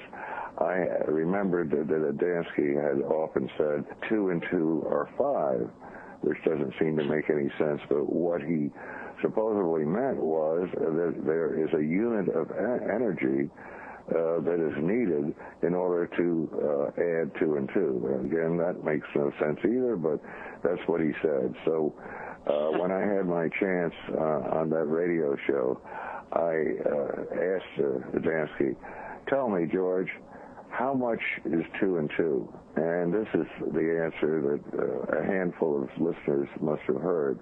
He said it can be either 4, 5, or 6, depending on the circumstance. And I figured that's as far as I can go with this, so I deliberately didn't ask any follow-up questions. I thought, well, that's it. If you can accept that, you're there. Because imagine if real mathematics went that way. You couldn't build anything. You couldn't have a bridge. You couldn't have anything that you can imagine that's done with math if there was a question as to what the value of each number would be. So I liked his answer very much. Well, at least he has a lot of flexibility in that answer. Well, yes, he must have either been asked the same question before, or he was very quick on the draw. I don't know. I finally made you laugh. Well, I never laugh because, if I laugh too much, maybe I'll just, keel over and that's it. But that's like John Keel.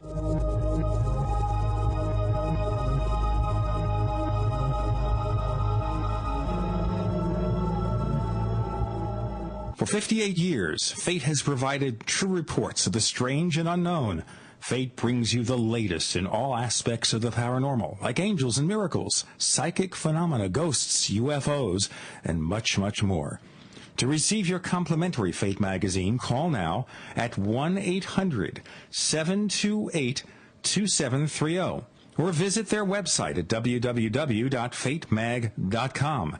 That's 1-800-728-2730 or www.fatemag.com. What are you waiting for? Your fate awaits.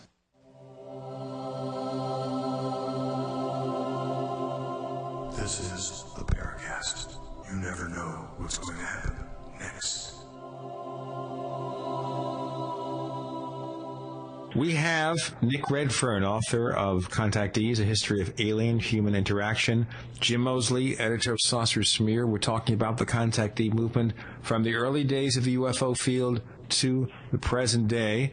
Now, as we mentioned earlier, Nick, the abduction scenario seems to be more a simultaneous thing rather than a replacement for contactees. But is there any bridge between the two? The missing time effect, things like that? Well, some people argue that the Antonio Villas-Boas case from Brazil sort of straddled the contactee movement and the abduction movement, in the sense the being, this woman that Antonio Villas-Boas supposedly met out in Brazil in 1957, I think it was, or 1959, I think, that she was sort of very human-looking, but he was treated like basically like a lab rat. So, in other words, it had some of the motifs of the abduction scenario and other motifs from the contactee world. So I think in that respect, you know, you could argue that the Villas-Boas case had parallels with both.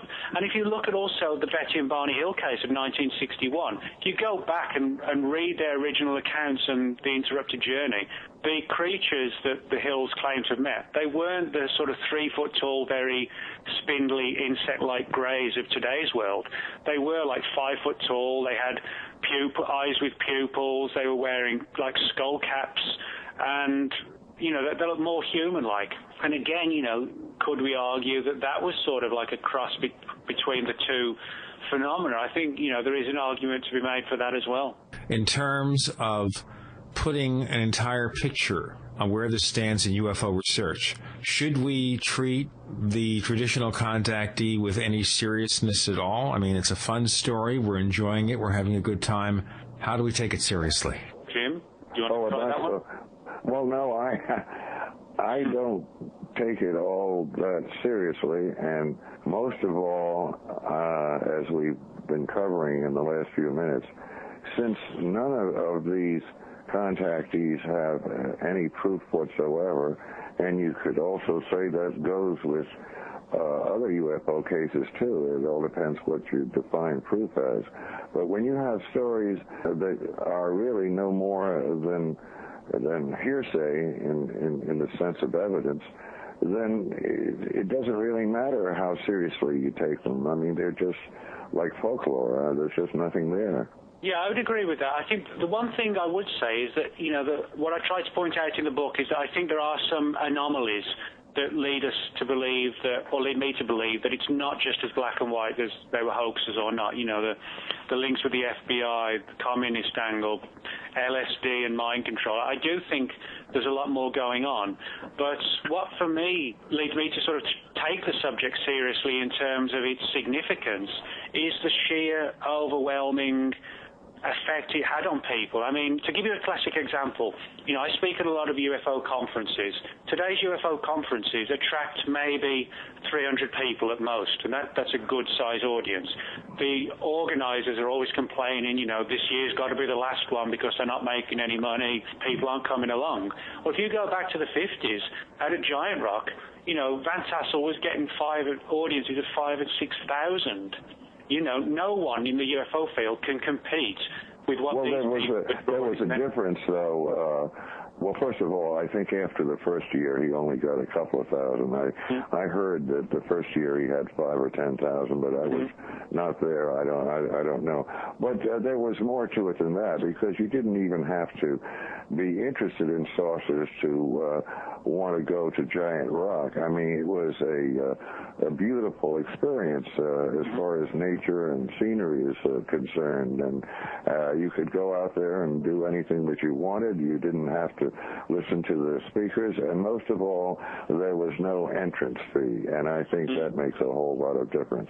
I mean, I talked to different people, of course, with the times that I was out there, and some of the people were on a different kick that had nothing whatever to do with saucers. Some of them seemed pretty normal in general, and you know, they were just all kinds of people. But again, the most defining thing is no fee. And that's what I was saying before. Van Tassel might have thought of some way. He could have charged for parking, I guess, even though he didn't own the land, I don't think. I mean, there's many ways he could have exploited this and didn't. These days, I think more and more, especially in the recession that we have now, people don't feel that it's worth the money to go to a saucer convention. First, you usually get people that have said pretty much the same thing many times before at previous conventions, and you know, or you can buy a tape of it and listen to it much cheaper. Do you agree, Nick? Yeah, I do agree. I think you know that's an important point, is the fact that, you know, as Jim points out, that the subject back then was very different. You know, the nature of the conferences and where they were held was different.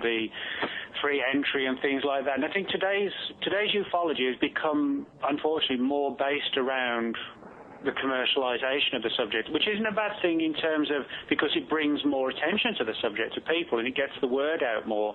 I do think back in those days, back in the 50s, what the contactee movement achieved, which unfortunately no one can achieve in today's world, is to provoke the creation of a huge movement of followers and people who, bought the books and went to the conferences, and it really became almost like an early version of, the flower power thing in the 1960s, promoting, alternative belief systems, lifestyles, everybody hanging out together.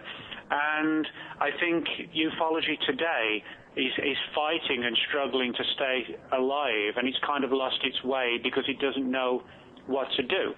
Now, whether or not people agree that the contactees are doing the right thing or not, the fact is that they achieved a position, I think, in the UFO world that really, whether people agree with their stories or not, has never actually been eclipsed in terms of its sheer size, following, and the effects, the transformative effect that it had on people's lives. Well, there's another factor, too. I mean, if we say that the modern flying saucer era began in 1947, which is the year, naturally, of Roswell and the year of Kenneth Arnold.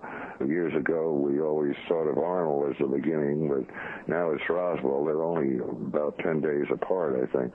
But the thing is, we're going on now for over 60 years, and nothing has improved. We don't have proof yet. We're nowhere near it. And a lot of people get frustrated and give it up and want to join some other movement where you have more hope of actually getting somewhere. I think there's a great deal of frustration, and just very briefly, I think that most people are correctly abandoning the extraterrestrial theory. Not most people, but many of the more intellectual people, and I think more so in England than here, because there is more intellectual activity in that sense in England than here. But they're thinking of alternate theories because they're just getting nowhere at all with that theory. Do you think that's about right? Yeah, I mean, one of the things I've found, I think a lot of people who enter the UFO subject go one of two ways. They either go the way I did, and I think you've gone, a lot of people like Greg Bishop have, where you initially come into it thinking it is all UFOs, nuts and bolts aliens, and then you begin to realize that it's really a very old phenomenon that seems to manipulate us as much as show itself to us, and that there seems to be a high degree of trickery and elusiveness involved. And in terms of the straightforward extraterrestrial hypothesis, a lot of material that comes across as very absurd and illogical if you try and apply it to that theory. And so a lot of people change their views, as I've done. Other people become rigidly stuck within the ETH, extraterrestrial hypothesis, I think because they've been invested in it for so long that it would be almost like, a death knell to them to try and get away from it. And so I feel that they try and uphold it because that's all that they've ever known. And to sort of turn away from it would be seen as, affecting their credibility. So they do whatever they can to hang on to it. And it becomes almost like a cosmic religion. It becomes a belief system. Oh, absolutely. What I like about you, Nick, is if I have interpreted it correctly, you have written quite a large number of books, and some of them might even be contradictory to each other. When you get on a subject, you exhaust it as best you can, but you don't personally have to believe your own book in the sense that it's the only answer. There might not be any alternative answer. You don't go that far, and I think that's perfectly correct, and I think that's why, if I may say so, you're probably number one in the field right now. Oh, well, thank you, Jim. Thanks. But I wouldn't go so far as to say I don't believe what's in the books. What I would say is that if I publish something today and 5 years from now something comes out that totally contradicts it, I don't have a problem with saying, okay, I got it wrong. Because, I think what we all have to remember is in the UFO subject, the U still stands for unidentified. It doesn't stand alien spacecraft or time travelers or whatever. We don't know what these things are. So I don't feel the need to be held to a particular belief system because that colors your views. What I try and do is write something and come to a conclusion, and hopefully I've got it right. But if I got it wrong, I'll be the first to say so, because I don't feel an emotional need, to believe aliens crashed at Roswell or ABC or whatever. I think we just need to go where the evidence goes, and our search might change as time progresses. Going where the evidence goes, this takes us to another subject, which, of course, is deception, trickery. So alien beings come to George Adamski. Maybe they didn't. Or come to anyone, say, we're from Venus, because in those days, people expected aliens to be on Venus or Mars. And that's not true, of course.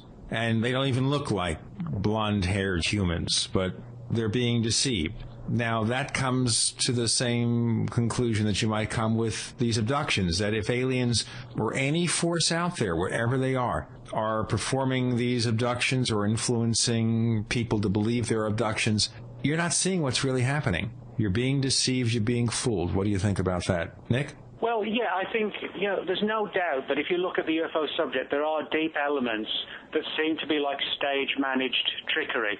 I mean, as Jim will know, you go back, and you'll know as well, if you go back to the 50s, there used to be classic reports where people would see aliens taking soil samples.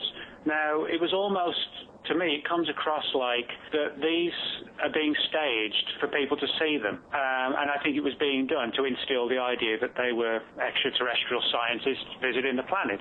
But these kind of cases happen so often that it was almost as if it would be too inconceivable to think that people would just keep stumbling across aliens taking soil samples. It was almost as if the phenomena existed to be seen, and it needed to be seen to exist. I think, there's an argument for that as well.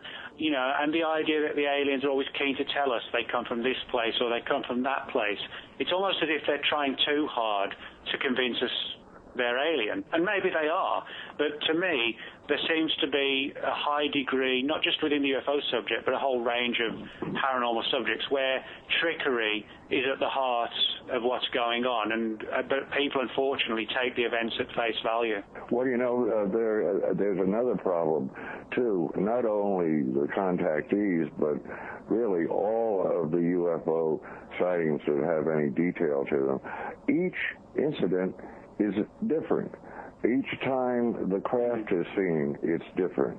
Each time there's a message from the so-called aliens, it's not the same as anybody else's message. So if there's no identical thread running through all of this stuff, that's another reason that the cynics and the debunkers will say, well, it's all nonsense, because if you're looking at an airplane, a normal airplane, let's say, you can see it from different angles, but the more times you see it, the more easily you'll be able to draw exactly what the core phenomenon, so to speak, is. That doesn't seem to be true at all with saucers. It's chaos and unique events, and that's very discouraging to a lot of people.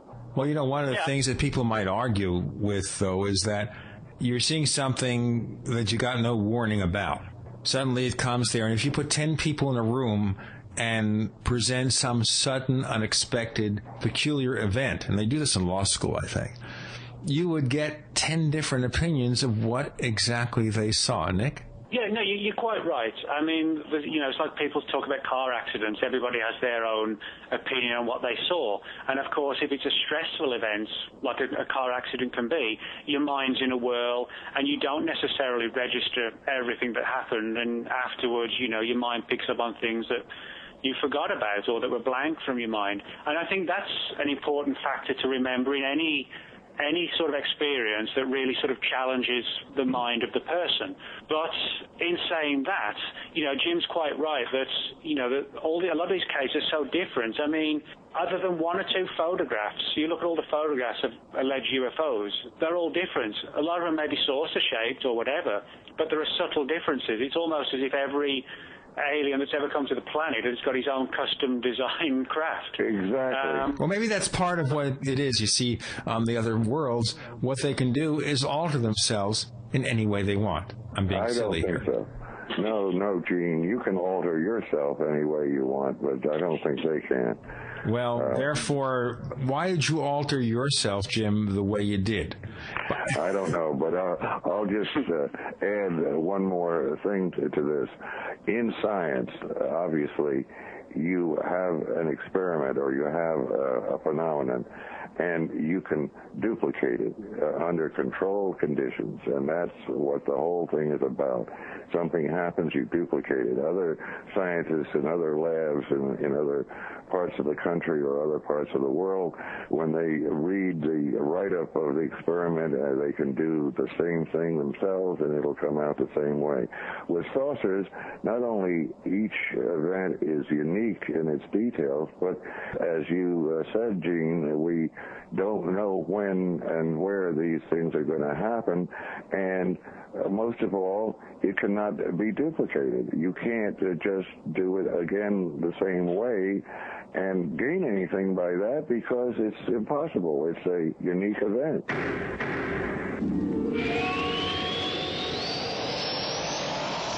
Hi, this is Tamar from Namecheap. We're a domain name and web hosting company, and we really care about our customers. With domain name purchases, Namecheap offers free SSL and free WhoisGuard for a year to protect your identity from spammers. We won't bother you with unwanted messaging in your inbox or upon checkout, but most importantly, we care about you, our customers. Your satisfaction and happiness is our primary focus because your support means so much to us. If you'd like to learn more, please visit us at radio.namecheap.com for web hosting and domain name specials. You can also follow us on Twitter at twitter.com/Namecheap, where we host many great contests, or become a fan of ours on Facebook at facebook.com/Namecheap. See you online. Hi, this is Nick Pope. You're listening to the Paracast with Gene Steinberg and David Bietney. We're talking to Jim Moseley, editor of Saucer Smear. Our co-host is Nick Redfern, author of Contactees, A History of Alien-Human Interaction. This also, when we're getting to the final stage of this show, this also takes us to the possibility here that there is a core real event, but it becomes so subjective that we have infused it so much with our own expectations that no matter what we do, we're not going to understand what's at the source. Nick, what do you think? I mean, I'm not going to deny the possibility that aliens could be coming here, that what people believe is happening could be happening. But the more I've dug into the subject, I found that to try and prove the ETH is not just hard, it's almost as if, you know, as I mentioned earlier, the phenomena itself is somehow elusive, like it has like a trickster quality to it. And you also find this in things like Bigfoot research, Loch Ness Monster, where people try and photograph these things and the photographs don't come out properly, or the pictures get lost in a house move. You know, somebody's got a bit of metal from the Roswell crash and that gets lost. You know, just reminded me of something. We had a guy named Doug on the show who says he's a UFO abductee. And he had this kind of situation here where they took, this was some years back, they used regular film to take a photograph of UFOs. They sent it to the developing plant, and of course, of all the things they had taken to the developing plant, this is the one where the roll disappeared. Yeah. Well, it's similar to, for example, you know, you can look at things like, you know, in the UFO subject, as I said, the evidence for Roswell, but you can go back again in 1500s where people said they visited the fairy kingdom and they tried to bring something back from the fairy realm and they were stopped at the last minute by the fairies.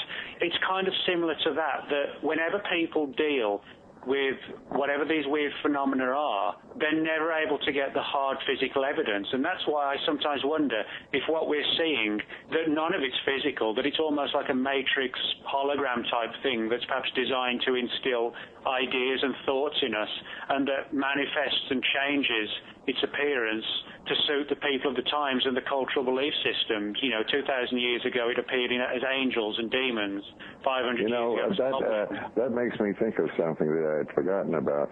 Wasn't it a fact that as Betty and Barney Hill were leaving the spaceship, one of the aliens wanted to give them a book, I think, and another alien stopped the first alien from doing it, so they allegedly came that close to having something that would have been proof, we would assume, and at the last minute it didn't happen. Am I right? Well, it wouldn't have happened anyway because that was staged for them. Well, that's what we're saying, yeah, but... they basically knew that they'd never give them the book. There wouldn't always be someone to come up and say, no, you can't give them that book. Well, there's another thing, too. If these creatures, wherever they're from, are well organized, you wouldn't have a thing like that happening. You wouldn't have one alien about to do something like that and a superior officer say, no, you can't do that. I mean, well, that is part of the show. No, they're putting on a show. It's the same thing, for example, as a star map. Do you believe that star map is anything more than a show? Whoever is responsible for the show, it is a play. Well, yes, that's true. They didn't actually get the star map. Didn't Betty come up with it later from her memories? I mean, they didn't get a physical piece of paper with a star map on it. No, that was one of those memories, I think, a hypnotic memory, right? And to make a long story short, you can make many different star maps if you're very careful about it, and all of them will apply, and therefore none of them apply. That's what I think. Nick, in your research for the book Contactees, did you see any evidence there, other than the fact that there's an FBI file on Adamski and other people, evidence of government intervention in what's going on? In the contactee movement? Yes, any kind of movement like this, contactees, abductees. Well, yeah, I mean, for example, George Adamski and George Van Tassel were actually both visited several times by FBI agents. I mean, that's actually reflected in the file. In one memorable case, 2 FBI agents based in Los Angeles traveled out to Landers, California, and were kind of like, sort of flummoxed and put on the spot when they realized they were going out to meet this guy living in a cave under giant rock. But they traveled out, and in talking of intervention, they actually went out to the people. It was literally almost like a Mulder and Scully situation of 2 FBI agents trying to get to the bottom of these stories about alien encounters in the desert. So in that respect, the government has taken like a proactive step to intervene and find out what's going on. It's not a case of just writing these people off. Now, as to what that means and how we interpret it, that's a different matter. But what I think has happened is that, for the most part, governments don't really care if somebody sees a light in the sky, big deal. I think they're more concerned about cases involving the military. But I think the main concern that governments have is the potential way in which the human mind and the collective belief systems of people can be altered quite radically by encounters with UFOs or getting into the subject. It's kind of like, I drew up earlier on the flower power thing in the 1960s. That was like a cultural revolution that could have transformed the human race, but it was stamped on by the government because people in government were afraid of the old conventional ways being changed. And so, it was basically that whole movement was crushed. Now, had it been allowed to thrive and continue, the flower power movement, LSD, everything else, who knows what sort of world we'll be living in today. It could be a far more positive one. And I think the UFO subject potentially offers people a radically altered lifestyle and mindset. And I think people in government know that, and they're doing whatever they can to prevent that from happening. Of course, the question is there an external force other than the government that might be responsible, that is orienting ourselves towards a direction? Of course, we remember, and Jim knew him very casually, and I knew the guy, Ray Palmer, who some consider one of the originators of the UFO field because he was co-author of the book with Kenneth Arnold, and he had Fate magazine and mentioned flying saucers in Amazing Stories, a science fiction magazine. He said flying saucers are here to make us think. Think about what? What do you think, Nick? Well, I think I'm not sure if they want us to think about this or think about that. I think at least part of it is the idea of, I think the UFO subject, more than anything else, allows people to be individuals. It's like, for example, regardless of whether people believe the contactees or not, the fact is, people like Adamski, Van Tassel, Beckeram, Angelucci, they became individuals. They became people living their lives according to their own ways and, let's not give a damn about what society thinks about us. And I think governments want us to be part of a society. They don't want us to be free-thinking individuals.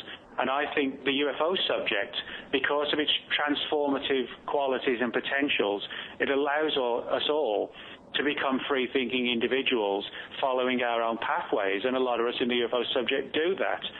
And if that were to happen on a massive scale, it could challenge the fabric of society. So I think that's what the UFO subject is trying to do, or has the potential to do, is to allow each of us to elevate ourselves to individuals, not to be part of the herd, so to speak.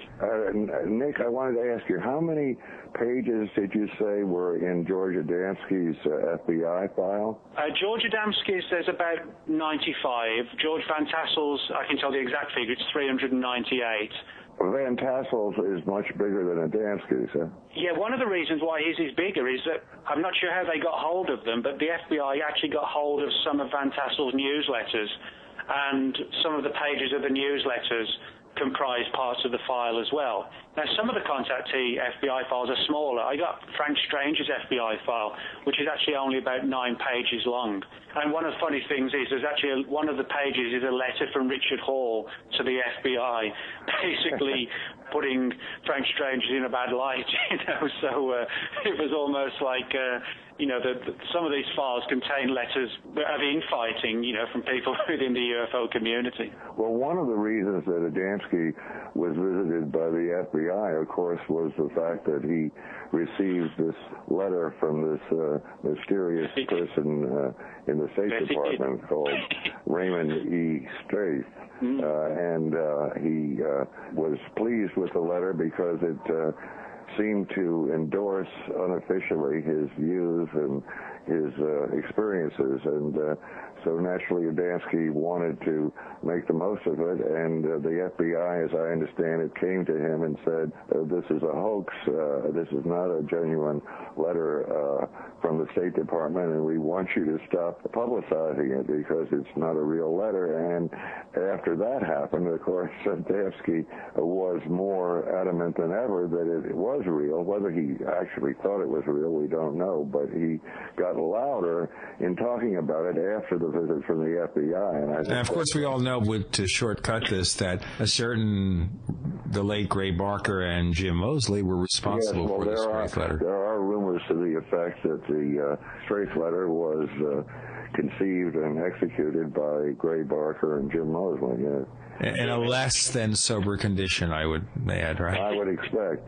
Yeah, I always told Gray, I said, I'm younger than Gray was. I mean, if he was alive, he'd be 15 or so years older than I. I said, if I outlive you, I said, I'm going to confess to the Strafe letter because it was fun doing it, but in the long run, we've got to set the record straight and show people the rest of the story. And he said, oh, no, you shouldn't do that. But when he died, in the very next issue of Saucer News, I had the whole thing there. And one other comment I'd make shows the will to believe. I can't remember the man's name now, but there's a guy in California who is a hardcore Adamski follower because there's still some kind of cult or small group that believes in Adamski's stories and promotes them. And this fellow, I talked to him a couple of times on the phone. Up until it's probably less than 5 years ago, he still insisted on believing that the Strafe letter was genuine. I'll tell you what, we have to just about end it there. Jim, tell our listeners where they can learn more about Saucer Smear. All right. Well, then, if you want to get Saucer Smear and learn the real truth about everything, write to Saucer Smear at P.O. Box 1709, Key West, 2 words, Key West, Florida, 33041, and we will be glad to inform you as to how you can become informed. And that would be very informative, Jim. But would you tell our listeners one more time the address because they're running to get their pens and their paper. Yes, I know. In fact, I hear the paper right now. There's the paper. Go ahead and give the address. I can feel psychically thousands of people scurrying across thousands of rooms looking for paper and looking for pencils. And, of course, none of them will ever find paper or pencil, so nobody's going to write in. But one more time, P.O. Box 1709, Key West, Florida, 33041. Nick Redfern, where do we find more of your writings, and what's your next book going to be about? Well, people can find more at nickredfern.com. That's my website. And I do most of my writing I do on blogs. So if people link to the website and go to the blog section, I've got blogs on everything from UFOs, Bigfoot, Hollywood scandal, weird government files, all sorts of things. And I try and update most of them at least a couple of times a week, some of them daily.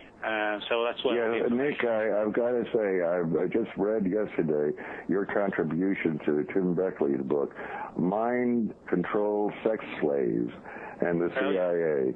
I think that your portion of the book is reasonable, but the book itself is not reasonable. But anyway. Well, I like Tim's books. I do a lot of writing for Tim's books, and he puts out some interesting and some funny and wacky titles, and some really hard to find ones as well. Do you know what I mean? That people are looking for years, and then they'll pop up through Tim. So it's which I think is a good thing. Yeah. And we've all known Tim Beckley for 300 or 400 years.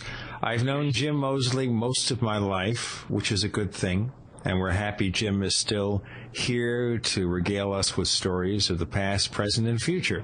Jim Moseley, thank you so much for joining us on the Paracast. Well, thank you for having me, and I am going to hang up at this time. You don't have to hang up. Just stay where you are for a second. All right. Nick Redfern, welcome aboard to the Paracast family. We look forward to having you back real soon now. Well, thanks, Gene, and had a good time. Thank you. The Paracast, the gold standard of paranormal radio, is a copyrighted presentation of Making the Impossible Incorporated. Tune in next week for a new adventure in the Paracast.